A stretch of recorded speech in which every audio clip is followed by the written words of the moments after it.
So my name is Rita Andrade. I'm a residential manager for Roads Responsibility, and I've been here for about 3 years.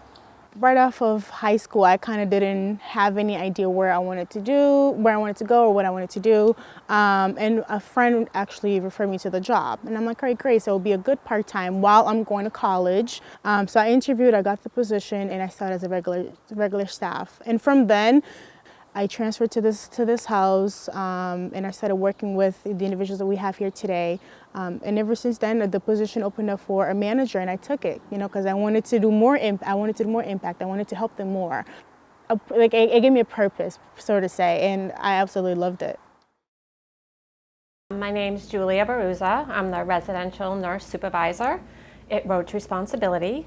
I've been with the agency almost 24 years. I myself have a brother who has autism that lives in a group home. He's not in an RTR house, he's with another agency. And that's what prompted me to come into this field. Started off in direct care, program management, and then a residential director. I've been in this current role for about 5 years now.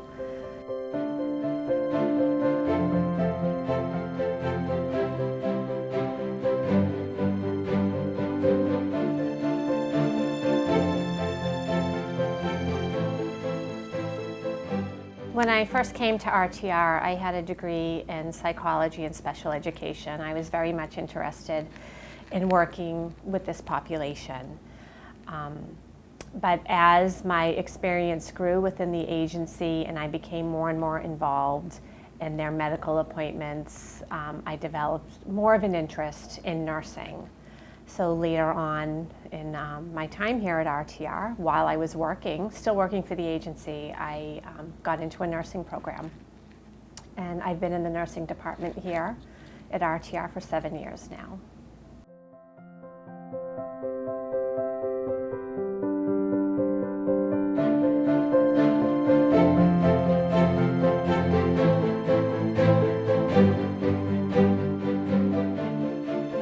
Some of our individuals are much more medically compromised than others. So some of our programs, we do have nurses in the program actually providing that bedside nursing. And when individuals do come in with different diagnoses, we do train our staff to be able to recognize when there may be a change in their status, and they'll reach out to us. I have a great team of oversight nurses, and we'll advise them, and we'll come out and we'll do nursing assessments, and then we'll offer advice, contact the doctor, maybe get a specialist on board, and then take it from there.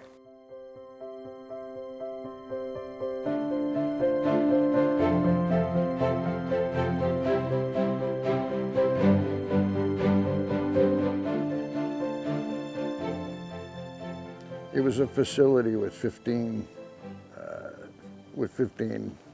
mostly elder gentlemen, even though the average age there was maybe 61. There's a lot of young men that drank too much or developed PTSD from a war, whatever their ailment was, but we did the same kind of treatment there that we do here. You figure out what they want, and do we have the tools to assist? And if we do not, where can we get them? When I think back to the very beginnings, we have changed so much over the years. In the old days, when I was first entering this field, the people we were serving were all coming out of the institutions, and in a way, we all sort of grew up together. It was a bunch of us 20-somethings working and leading these fledgling organizations that were just starting to spring up all over the community as deinstitutionalization was taking over. And many of the individuals coming out of the state institutions were sort of similar in age and just sort of excited and overwhelmed by the new circumstances in their lives.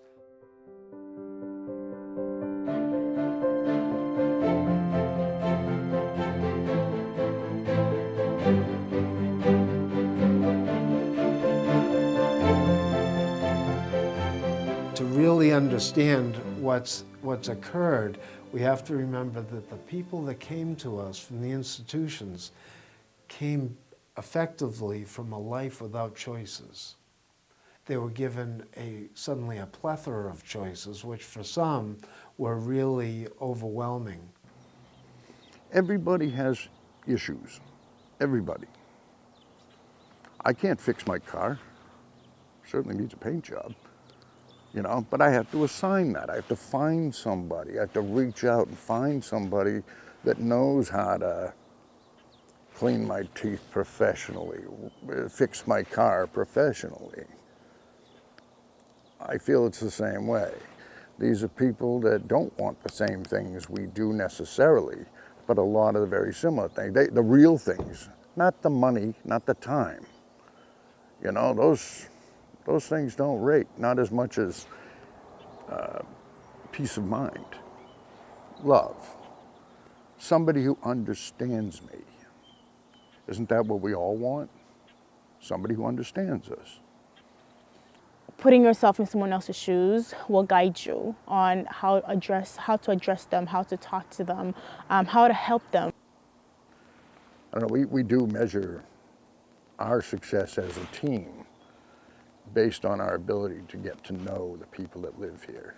Like, go the extra mile, make sure you know who you're working with. You know, reflecting on this past year, the challenges that they faced and they've overcome it, it gives me a sense of accomplishment as well, because we were all there with them to help them, you know, to help them succeed. And that alone just makes me feel like I've succeeded this past year, you know what I mean?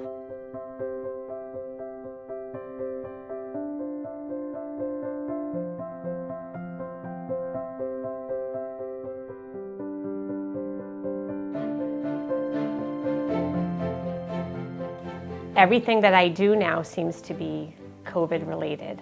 Our staff have been wonderful. The level of commitment that they've shown. We've had employees come and do their shifts in programs where they know individuals have tested positive.